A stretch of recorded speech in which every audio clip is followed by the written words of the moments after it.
A ver, muy buenas tardes.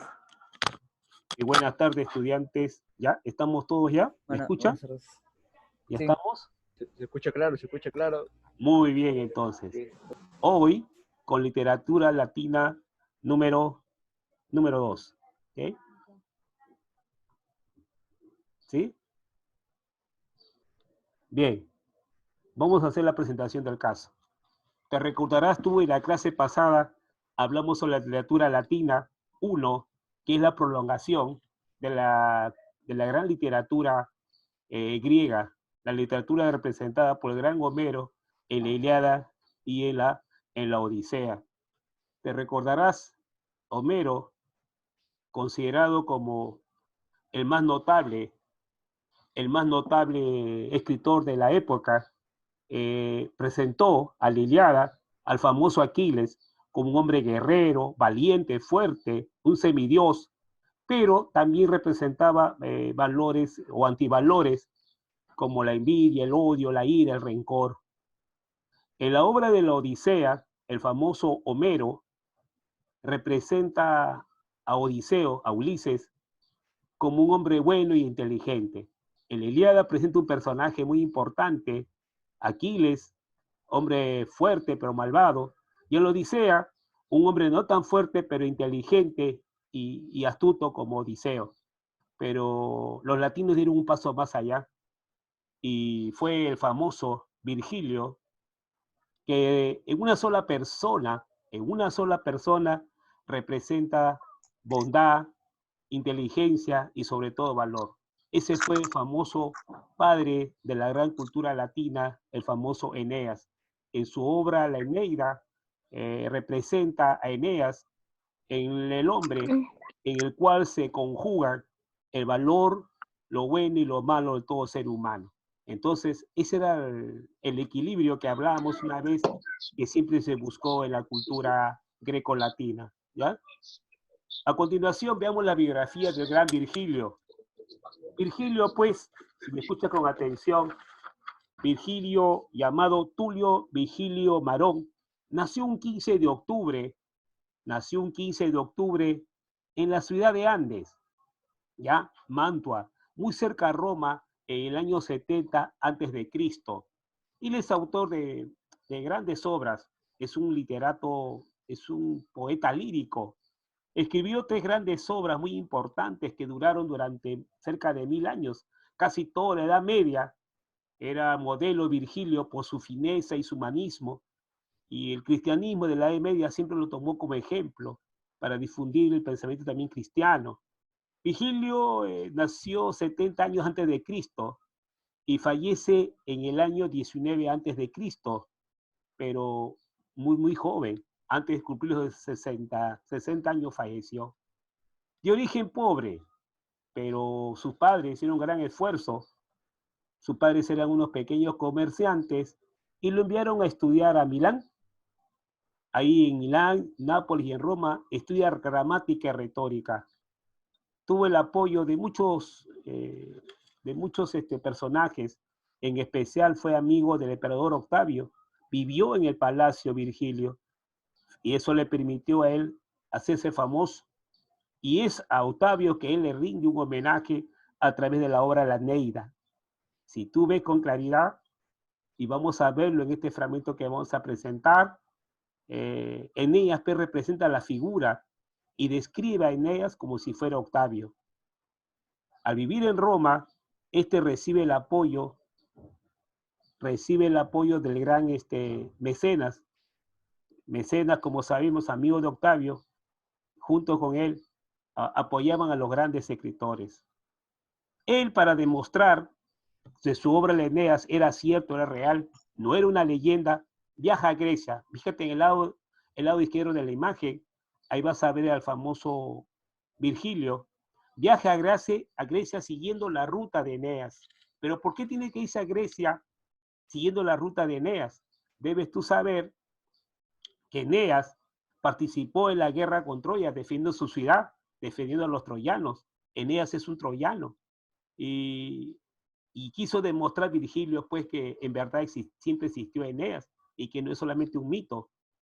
Ese hecho de hacer esos largos viajes, tiene una enfermedad que en esa época era toda una pandemia también, el escarbuto.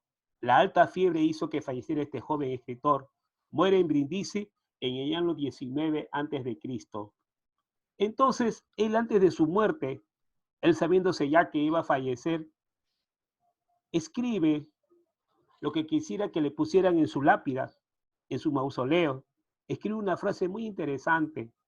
Maorta me crió, Maunte es la ciudad donde él nació, Calabria me tomó, en Calabria pues vivía el famoso mecenas, donde él recibió su apoyo económico y también de hogar. Y al llegar a Italia, en Brindisi, en la ciudad de Nápoles, muere. Entonces, en sus 59 años de edad, él corrió esas tres grandes ciudades, ¿no? Nació en Mantua, en una provincia de Andes. No se sabe si existió esa ciudad, muchos dicen que no, que fue un invento de él, pero sí la ciudad de Mantua.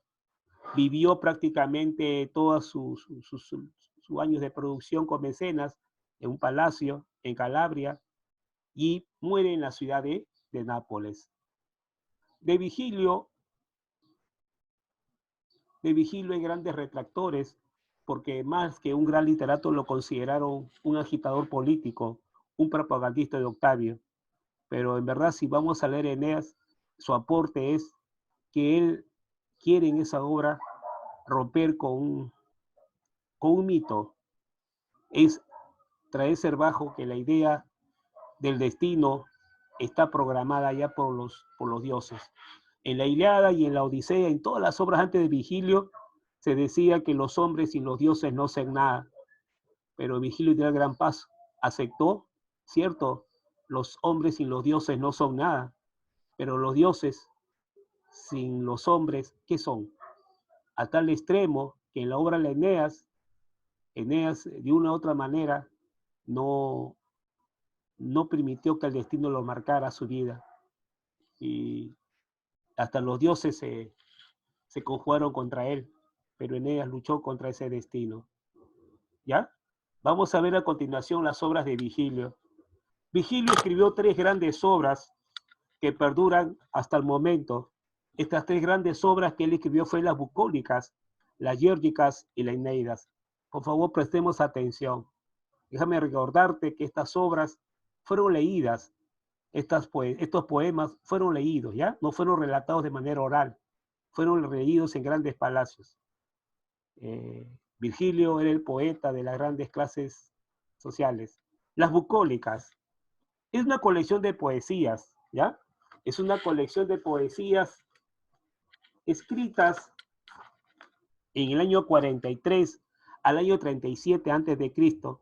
Consta de 10 églogas, y subrayo aquí églogas. Églogas son odas, ¿ya? Églogas son poemas en homenaje a un personaje. Por supuesto, déjame decirte que los personajes que él nombraba eran reyes emperadores, especialmente al famoso Octavio y a Mecenas. Un gran sentimiento por la naturaleza. Estas églogas, si bien es cierto, eran pastoriles, pues trataban de otra manera de representar ahí a sus reyes. Las geórgicas, poemas didácticos sobre la agricultura, consta de 4 libros. Trata sobre el cultivo del trigo, se dedicó a la uva y al olivo, al cuidado de los animales y describe la vida de las abejas. Pero ¿por qué le recitaba él tanto al trigo, al olivo, a los animales y a las abejas? Era el sistema económico que se imperaba en ese entonces.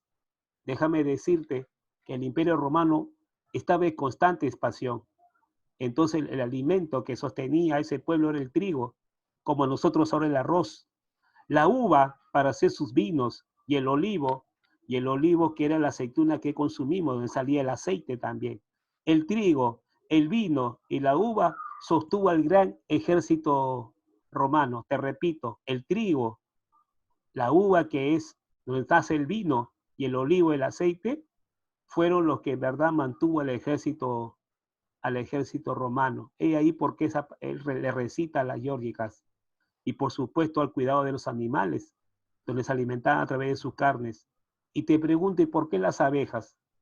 Las abejas daban miel. En esa época todavía no se conocía el azúcar. La caña de azúcar no era aún conocida. Así que se utilizaba el dulce del panal, del néctar de las abejas, ¿ya? Su miel.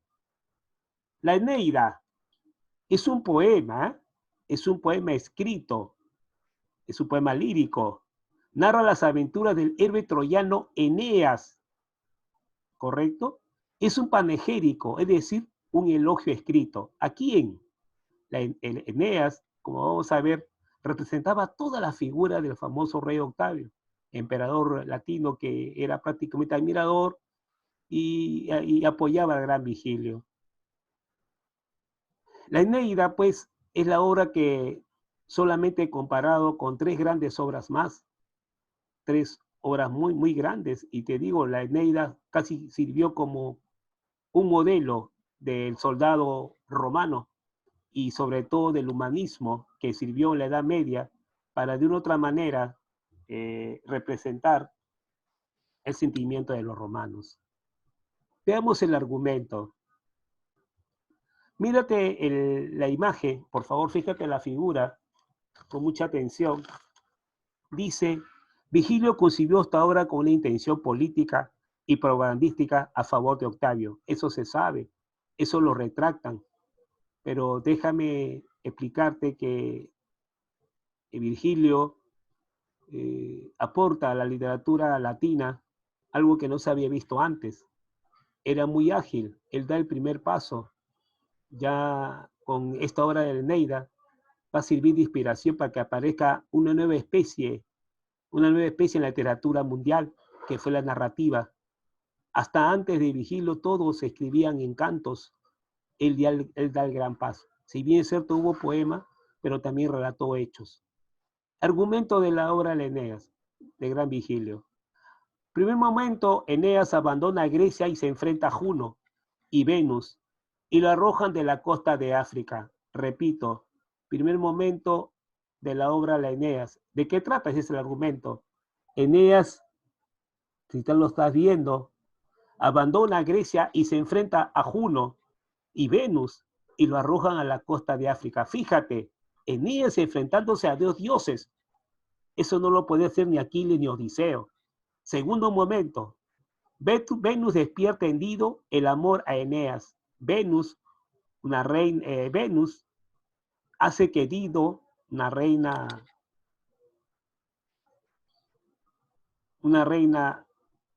que conoció mi amigo Eneas, hace que Dido se enamore perdidamente de Eneas. Pero Júpiter no acepta ese aprecio que sentía Dido por Eneas. Así que Júpiter le recuerda, no le obliga su deber de escapar de ahí y se va con sus compañeros porque él ya tenía un destino marcado. ¿No es cierto? ¿Se dan cuenta? En tercer momento, Eneas llega a Italia. Sibila le predice el futuro, el destino al famoso Eneas. El rey de Latina le promete la mano de Lavinia para que él junto con esta princesa puedan casarse y desarrollar su vida en la ciudad de Lacio.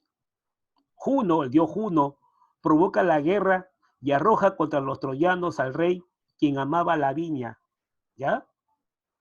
Juno y Venus se enfrentan, pero Júpiter decide dejar todo al destino. ¿Se dan cuenta? Juno y Venus se enfrentan para detener a Eneas, pero Venus, que era la madre, la diosa madre de Eneas, no permitió eso. Júpiter, dios superior de Juno y Venus, no permite eso y deja que el hombre marque su destino, que los dioses no participen. Mire ese aporte, ¿ve? Fíjense, por primera vez se ve una obra de antigua que un hombre se opone a los dioses y son los dioses los que le dan la libertad para que el hombre decida su destino. Eneas mata a Turno. ¿Quién era Turno? Un pretendiente de Lavinia. El padre de Lavinia no quería que se casara con el odioso Turno, pero al final Eneas mata a Turno y se casa con Lavinia. ¿Ya?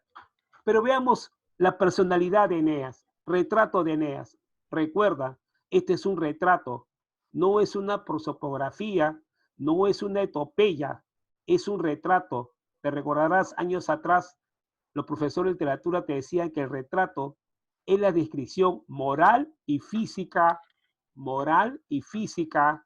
de una persona, ¿ya? Cuando te dicen en literatura, haga usted un retrato, no se está refiriendo que usted haga un dibujo de su rostro, se está refiriendo que usted describa el aspecto físico y su ser espiritual de ese personaje. Y el retrato de Eneas es el siguiente, fíjate el lado izquierdo de la imagen, ¿ya? Y fíjate bien la imagen. ¿Quién está sentado al lado derecho del famoso Eneas? Su padre Júpiter. Eneas, héroe troyano, hijo de Anquises y de la diosa Venus, tiene un valor divino este Eneas. También es un semidios, al igual que Aquiles, al igual que Odiseo. Todavía los latinos consideran que los hombres poderosos, los hombres que están haciendo el destino, tienen que ser semidioses. Fue un hombre robusto y fuerte, valiente. Abandonó la Troya porque fue saqueado por los griegos. Observa, es un hombre robusto y fuerte, muy hermoso, el famoso Eneas. Y ahí se da cuenta que está presentando en la obra, la Eneas, está presentando pues la característica del rey Octavio. Octavio pues, el emperador romano era muy, muy fuerte, muy grande, hombre de pelo ensortijado y rubio, y así también lo describe Virgilio a Eneas. ¿Quién era Eneas? Era un hombre aventurero. Surca el Mediterráneo en busca de una nueva patria. Llega a la península itálica, o sea, itálica, y conquista Lacio. Ahí comenzó la historia de Roma. De esta forma, Eneas está demostrando el origen de ¿quién? Está demostrando el origen de los romanos. Te lo repito, Eneas aparece que surca todo el Mediterráneo en busca de una nueva patria. Ese era el destino que Júpiter le había dicho, que tenías que fundar una ciudad llamada Lacio. Al igual como el dios Sol le dijo a Yarmanco, vaya usted del Tiahuanaco, vaya hacia el Cusco y funde usted la gran cultura quechua. Igual, Júpiter ya le había indicado ese destino, que no se quede escondido, que no se quede en Cartago, que él vaya más allá, que vaya hasta Italia. Y en verdad, Eneas hace caso a Júpiter y logra conquistar Lacio. Pero, ¿quién era Eneas al fin y al cabo? Su retrato principal es que Eneas reúne en una sola persona la sabiduría y el valor guerrero, muy parecido al emperador Octavio. ¿Se dan cuenta? Eneas, pues, rompe la idea de que los hombres son malos o son buenos. No, Eneas y Virgilio a través de Eneas plantea que el hombre puede ser sabio y también puede ser guerrero. Y ese fue el prototipo, ese fue el estereotipo que siempre quiso difundir la cultura latina, ¿cierto? Que el hombre equilibrado, el hombre que es capaz, o la persona que es capaz de sentirse perfecta, es aquella que es hermosa y es aquella que es inteligente. Si tú ves todas las obras clásicas latinas, en todas ellas tú ves la figura hermosa de todos sus soldados. Siempre en las obras de retrato vas a ver esos personajes, ¿ya? Bien, vamos a admitir a este amiguito que recién está entrando.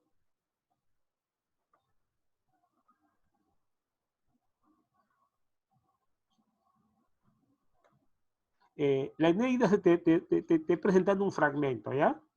Vas a revisarlo en tu PDF.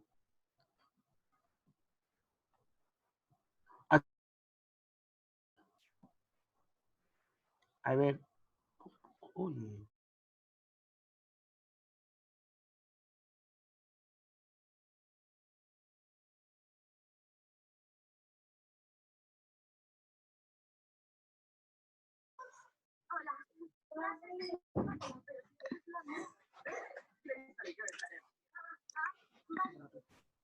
A ver.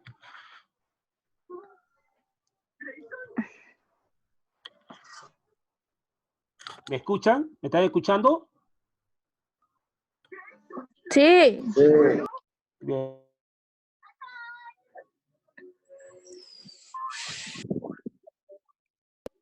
Sí, sí se le escucha.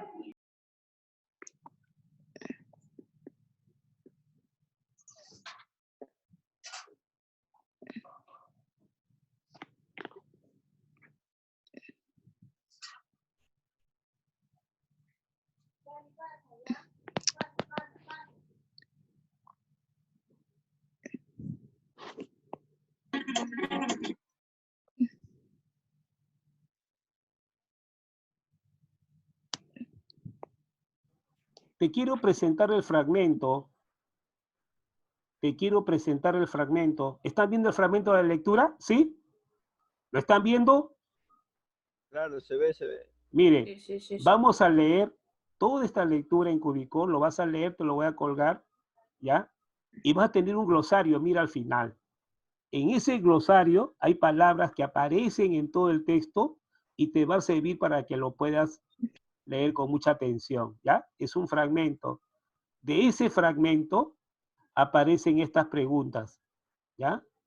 Primera pregunta, ¿por qué Eneas abandona a Dido? Fíjate, ahí te va a decir por qué Eneas tiene que abandonar a Dido. En la segunda, ¿cuáles son las frases por las que pasa Dido? Las fases, ¿ah? Por las que pasa Dido para retener a su ser amado. Es decir, ¿qué ha cedido? ¿Qué ha cedido para... Un ratito. ¿Qué ha cedido para retener a su ser amado? Ella realiza varios planes, ¿ya? Pero no le resulta, pues, porque el famoso Dido se va, ¿ya? En la tercera pregunta, ¿qué figura literaria? Dice, por favor, un ratito antes que termine el tiempo. ¿Qué figura literaria reconoces en el siguiente fragmento? Por todas las puertas de la ciudad se le ve salir en tropel, o sea, así desesperado, como las hormigas cuando saquean un gran montón de trigo. ¿Ves la figura de personificación, sidecnoque, símil y metáfora? Eso ya usted vio en literatura el año pasado. La pregunta 4. ¿Qué habría ocurrido si Eneas se hubiera quedado con Dido? ¿Se habría cumplido el destino de Eneas? Pregunta 5. ¿Qué piensas tú sobre la idea del destino? ¿Es un concepto válido en la actualidad? ¿Crees tú? Mejor dicho, la pregunta 5 dice, te lo resumo ya. Mira, la pregunta dice, ¿qué piensas sobre la idea del destino? ¿Es un concepto válido en la actualidad? ¿Crees tú que la gente hoy en día se basa en el destino, en su horóscopo? ¿Crees tú que los dioses marcan nuestro destino o el destino lo hace el ser humano? Fíjate que en la Eneas, Júpiter deja libre albedrío que Eneas al final haga su propio camino. ¿Ya? ¿Tú qué opinas? ¿Crees que hoy en día la gente cree que los dioses marcan tu destino? Yo veo mucho en mi distrito de Villa El Salvador. ¿Se recuerdan cuando una vez se incendió, hubo un incendio por la avenida en Villa El Salvador, hubo una gran explosión del gas y yo me acerqué porque ahí vivía un amigo, pregunté por él y el chico estaba herido, este exalumno. Le dije a una señora, ¿qué pasó? Mire, todos se han salvado menos él. ¿Y por qué ocurrió eso? Yo pensaba que la señora me iba a decir, no, que él estuvo durmiendo y no pudo salir a tiempo, por eso que ahora se quemó y está grave. No, ¿sabes lo que me dijo? Profesor, me dijo, esta humilde mujer me dijo, él se ha incendiado, no se pudo salvar porque así era su destino. Dios mío, dije, ¿puede ser cierto? En la actualidad todavía hay gente que se basa que el destino ya está hecho. Dime tú, responde de esa manera. ¿Crees que el destino del ser humano ya está hecho por los dioses? 6. ¿Cuál es el destino en el siguiente verso? Caminante no hay camino, se hace el camino al andar. Esa pregunta 6 quiero que en grupo lo respondamos. ¿Cuál es el destino en el siguiente fragmento? Es una obra muy famosísima. Recuérdate, caminante no hay camino, se hace camino al andar. Y al andar y volver a la vista atrás, se ven las huellas que nunca se volverán a pisar. Caminantes no hay camino, solamente estelas en el mar. ¿Quién se acuerda de esa poesía? ¿Alguien se acuerda? ¿Sí? ¿Me puede decir si alguna vez ha escuchado este verso que está frente a usted? ¿Alguien lo ha escuchado alguna vez? Aló, ¿me escucha? No, pi. A ver, léelo tú, niña, léelo. ¿Lo puedes leer? ¿Quién lo puede leer? ¿Ya? Caminante, no hay camino, se hace el camino al andar. ¿Cuál es el destino ahí? ¿El caminante, el camino, el andar, o no hay destino en esta obra, en este fragmento de poema? Hay un No. la A, el caminante es el destino. La D. La D, no hay destino. Entonces me queda el camino y el andar. Caminante es la persona, el sujeto que realiza una acción. El camino son los resultados de ese accionar del caminante. El andar es la acción. El andar es el trabajar, el luchar. Entonces me queda ABC, porque si hay un destino, y ese destino que fabrica uno es el camino, es tu presente y va a terminar en un futuro. Tu destino no es lo que pasó ayer, eso no ha sido tu destino. Tu destino es el presente que se va a trascender al futuro. Por lo tanto, la respuesta, ¿cuál va a ser? La letra B, el camino, puesto que sí, el camino es lo que tú has hecho. Si tú estás sentado ahí, es porque hoy día, y no lo haces por nota, hoy día tú tienes que pensar. La literatura es eso. La literatura no es solamente saber las obras del autor. La literatura va más allá que eso. La literatura va más allá que las palabras, ¿correcto? La literatura es más allá que las palabras, es trascender hacia eso. Usted ingresa a una obra literaria y ya aprendiendo las experiencias de un personaje, sale de ella y usted puede, ¿qué cosa? Usted puede tener una vida mejor. Lo importante es que se entienda que fue el gran Virgilio en la Eneida que le hizo un párrafo a los dioses. El destino también lo puede hacer el hombre. Por eso que en la pregunta 5 te digo, ¿todavía se puede creer que el destino lo hacen los dioses? ¿O el destino lo hace uno? Y el poeta dijo, caminante no hay camino, ¿eh? Se hace camino al andar. ¿Correcto? Por eso no hay que arrepentirse de las cosas que hacemos. Lo que hay que arrepentirse de las cosas malas que hacemos siempre. No podemos cometer el mismo error.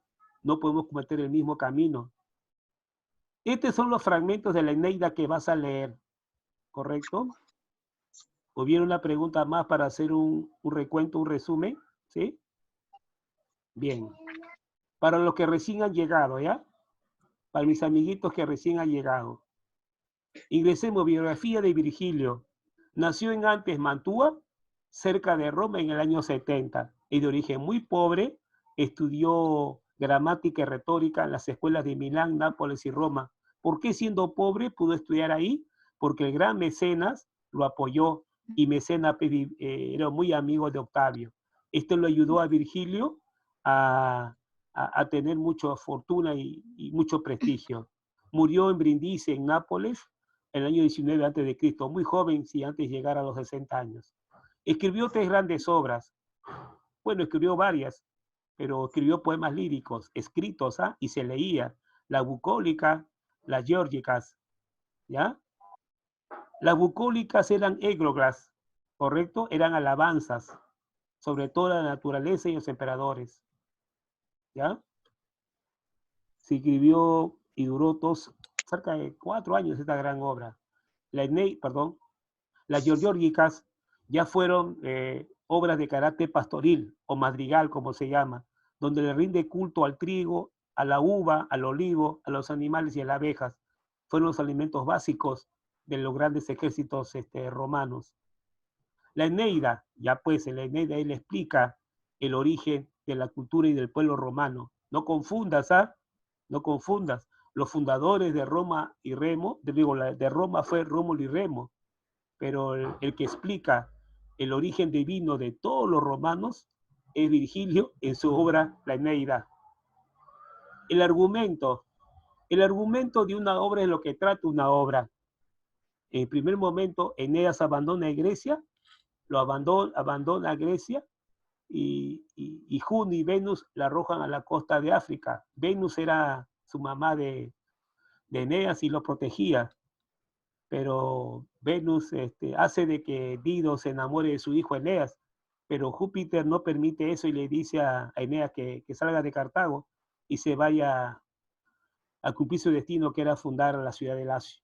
Llega a Italia, donde está la región de Lacio, y ahí se promete en mano con la princesa Lavinia, pero Juno provoca la guerra civil y arroja contra los troyanos al rey que amaba a Lavinia, ¿ya? Pero Juno y Venus se enfrentan y Júpiter decide dejar todo al destino, que Eneas decida, mira, por primera vez los dioses dejan al hombre para que el hombre haga su destino. Es así que Eneas, en un enfrentamiento, mata a Turno y se casa con Lavinia. Turno puede ser el prometido era prometido de Lavinia. Retrato de Eneas, la personalidad de Eneas. Era un hombre muy fuerte y robusto, hijo de Anquises y de la diosa Venus. Eneas es un semidios, tiene valor divino, ¿ya? Eneas surca todo el Mediterráneo en busca de una nueva patria, llega a la península itálica y conquista Lacio. Ese era el destino que ya estaba marcado para Eneas.